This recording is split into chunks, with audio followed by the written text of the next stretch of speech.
Welcome to ప్రజాప్రతినిధి news.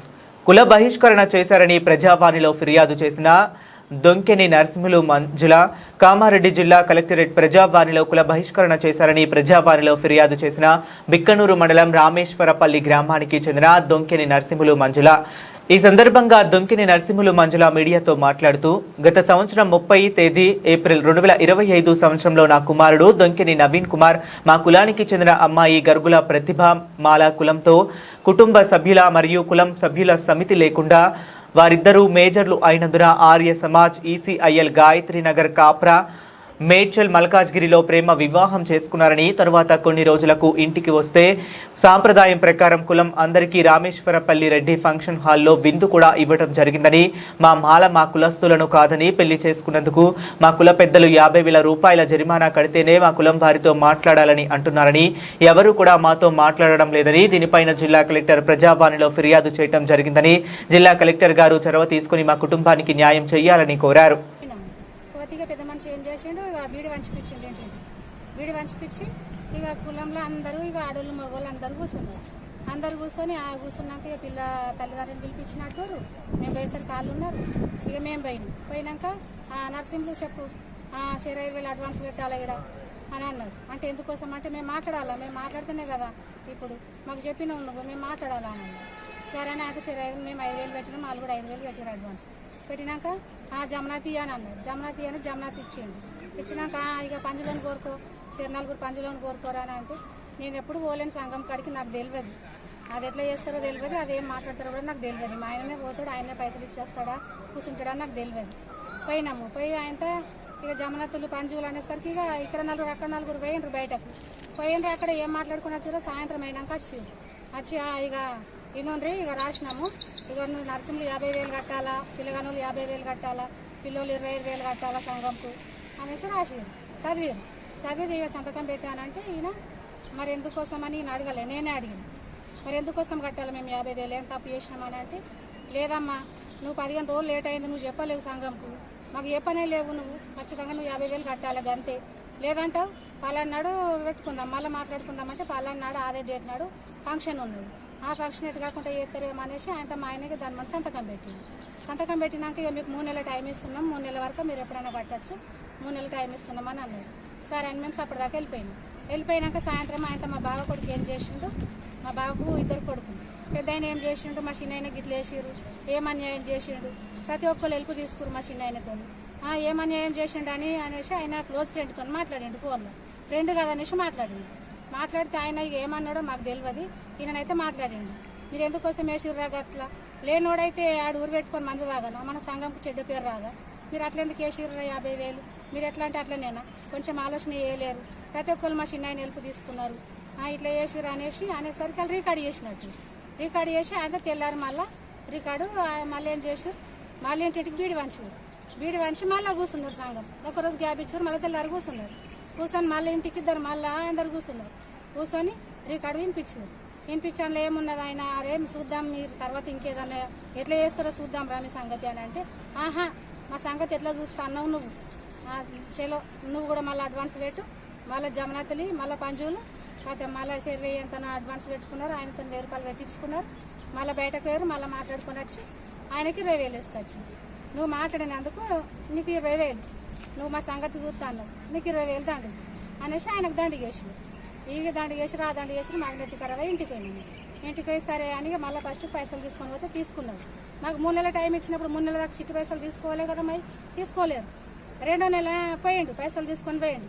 నేను ఈయనతో ఏమన్నా మనం ఫంక్షన్ చేసినాం కదా, పైసలు బాగా ఖర్చు అయినాయి మనకు, మరి ఇక నువ్వు 2 నెలలు ఇంకా 2 నెలల వాయిదా అడిగి రాతో అని అనేసరికి పోయి మరి చిట్టి పైసలు తీసుకొని మాకు ఇంకో 2 నెలల టైం ఇవ్వండి అంటే, చిట్టి పైసలు ముట్టుకోలేరు, మాకు 2 నెలల టైం ఏం చెప్పలేరు, మాకు ఏం మాట్లాడలేరు. ఇక వాళ్ళు ఇక సపరేట్గా ఇంటికి వచ్చింది, ఇంటికి వచ్చి ఇట్లా అన్నారు అన్నట్టు, సరే కాంతి మరి వాళ్ళు చిట్టి పైసలు ఎందుకు తీసుకోలేరు, మరి కాంతి అనేసి సపరేట్గా ఉంటుంది.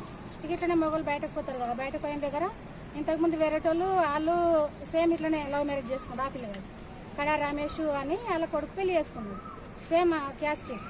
ఆయన సంఘంని కాదని పోలీస్ స్టేషన్ పోతే, అరే నువ్వు సంఘంని కాదని పోలీస్ స్టేషన్ ఎట్లా పోయినావు అనేసి వాళ్ళకు పిల్లలకు 15,000, పిల్లగానికి 15,000, ఇద్దరు కలిసి 30,000 తీసుకురాట. అరే నాకు ఇట్లా తీసుకున్నారు మామ, నీకు మరి నువ్వేం సప్పుడు చేయకపోతుంది అనేసి అన్నారట. అంటే ఈయన ఆ ముచ్చట తెచ్చి నాకు చెప్పింది. మరి ఇట్లా అంటూరా అని అంటే మరి నువ్వు సంఘం కాడికి పోలేవా అంటే నేను పైసలు ఇచ్చుకుంటూ వెళ్ళిపోయినా, నేను ఉండలేను, మనకు బాయికడ పని ఉందనేసి నేను ఉండలేదు సరిగా అని అన్నాడు. అంటే మరి వాళ్ళకో న్యాయం మనకో న్యాయమా? మరి వాళ్ళకి షేర్ 15 తీసుకురు, మరి మనకు కూడా అట్లనే తీసుకోవచ్చు కదా. మరి పిల్లలకి 25,000 వేసుడు ఎందుకు, మనకు 50,000 వేసుడు ఎందుకు? మనకు 75,000 అంటే ఎక్కువ కాదా? మరి షేర్ 15 అంటే 30,000 అన్న దగ్గర ఇంకో 5,000 ఎక్కువ వేయనుండు, ఇంకో 5,000 అప్పటికిప్పటికి రేట్లు ఎక్కువైనాయమ్మా అన్నిటికనంటే ఇంకో 5,000 ఎక్కువ కట్టించుకోనుండు, లేదంటే షేర్ 20,000 కట్టించుకోనుండు అనేసి ఇక నేను అని అంత మళ్ళీ ఇంకో ఫస్ట్కు నేను పోయినా సంఘంలో పోయి మరి ఇక ఆ పెద్ద మనిషిని అడిగిన, పెద్ద మనిషి మరి నన్ను కొంచెం మాట్లాడనిస్తావా అంటే మాట్లాడవా అన్నాడు. మరి ఇక నువ్వు రమేష్ నాయనకేమో అట్లా తీసుకున్నావు, పిల్లగానికి కలిసి 30,000, మరి మాకేమో పిల్లకేమో 25,000 ఎత్తుంది, పిల్లగానికేమో 50,000 వేస్తుంది, మరి ఇదేందని అడిగితే అనేసి ఇంకొకళ్ళు ఉంటారు, వాళ్ళ దగ్గర మళ్ళీ 10,000 కట్టించుకోరు దాన్ని. ఇక రిటర్న్ ఇస్తారు కావచ్చు అని మేము అనుకున్నాము. వాళ్ళ దగ్గర రిటర్న్ మళ్ళీ 10,000 కట్టించుకునేసరికి ఇక ఫస్ట్ అయిపోయింది. తెల్లారి నేను మళ్ళీ పెద్ద మనిషి ఇంటికి పోయి నాయన అవుతాడు. నాయన మరి ఇక మీరు అట్లాంటివి మరి మళ్ళీ ఎందుకు దండు కట్టించుకురే, రిటర్న్ ఇస్తామని అన్నారు కదా, మరి మళ్ళీ ఎందుకు దండు కట్టించుకురా అని అంటే లేదవ్వా అందరు ఒప్పుకుంటలేరు, లేదు కట్టుడే అని అన్నాడు. అంటే మరి మీరు కట్టుడే అంటే నేను రమేష్ నేను ఎంత కట్టినా గంతే కడతాను, అప్పటి నుంచి అదే మాట అంటున్నా, ఇప్పుడు అదే మాట అంటున్నాను అంటే లేదు రమేష్కు నీకు పొంతన లేదు, ఆయనకే నీకే అప్పటికిప్పటికి మస్తు పెరిగినాయి పైసలు అంటే 75,000 అవుతాయా, 95,000 అవుతాయా, పిల్లతో కలుపుకుంటే అంత అవుతుంది. మరి ఇప్పటికి వాళ్ళు 25,000 కట్టిరు కదా పిల్లలు, మరి మేము 5,000 అడ్వాన్స్ పెట్టినాం కదా, 30 నిండినాయి కదా, మరి ఇంకో 5,000 కట్టించుకోరు, కడతామంటున్నాం కదా. మరి ఇక వాళ్ళకు ఒకటి న్యాయం మాకు న్యాయమా, మీరు అట్లా కరెక్ట్ కాదే అని అంటే లేదు, ఇగో నువ్వు ఇట్లా మాట్లాడకవా, నువ్వు మిత్తితో కట్టాలి, ఇక సంవత్సరం అవుతుంది నువ్వు మిత్తితో కడితేనే కరెక్ట్, ఈ మిత్తితో తీసుకురాపో, మధ్యలో కూర్చోవాలంటే నీకే ఖర్చు అవుతుంది, ఫస్ట్ నాడు తీసుకొని రాపో, మిత్తితో కట్టాలా, 50,000కి మిత్తితో కట్టాలా, నువ్వు తీసుకొని రాపోమ్మని అన్నాడు. అంటే ఇక ఇట్లా అన్నాడని ఈయనకు చెప్తే మరి ఇక మిత్తితో అంటే ఇవే వెళ్తలేవు మనకు, అవి ఎట్లా కడతాం, అయినా మనం ఏం తప్పు చేసినామని కడదామని మేము అనుకుని ఊకున్నాక ఏమైంది, మా ఇంటి పక్క ఒక ముసలి అనిపించింది, అయితే నాయన ఇంటి సావులకు పోదామని పోతే మీరు ఉంటే మేము ఉండము, మీరు వెళ్ళిపోవాలి సావులకి, అయితే మీరు అన్న ఉండరు మేము అన్న ఉంటాం అనేసి మమ్మల్ని సావులకి వెళ్ళగొట్టి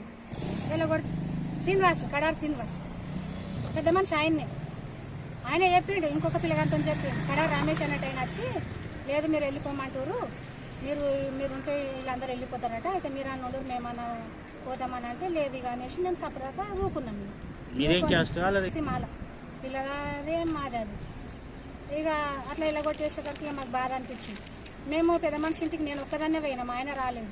పోయినప్పుడు నేను అన్నా మస్తు బతి మరి వాళ్ళతో సమానం కట్టించుకోరు, నా పిల్లలను బలి చేయకూరి, మా ఆయన ఏదన్నా ఉంటే ర్యాష్గా మాట్లాడతాడు, డైరెక్ట్ మాట్లాడతాడు, ఏదైనా తప్పు కనిపిస్తే ఇంకో నాడేనాడన్నా మీకు టైం ఉంటుంది కదా, ఆ రోజు ఏనాడన్నా ఆయన మీద పగ తీర్చుకోండి, కానీ నా పిల్లలను బలి అయ్యేకే నా కొడుకు ఏమనలేడు, ఎవరిని ఏమన్నా అన్నాడా అంటే ఎవరిని ఏమనలేదవ్వా అన్నది. మరి ఎందుకే గంత కక్ష పెట్టుకున్నారంటే లేదవ్వా కట్టుడే నువ్వు పట్టాల ఖచ్చితంగా అని అన్నాడు. నర్సింహులు మా బావ కొడుకు మహేందర్, వెంకన్ మహేందర్, ఆయనను రాణిస్తలేరు సంఘంలోకి, మమ్మల్ని రాణిస్తలేరు. మీరు సంఘంలోకి అడిగే పెట్టద్దు, మీరు 50,000 తీసుకుని వస్తేనే అడిగి పెట్టాలంటారు సంఘంలో.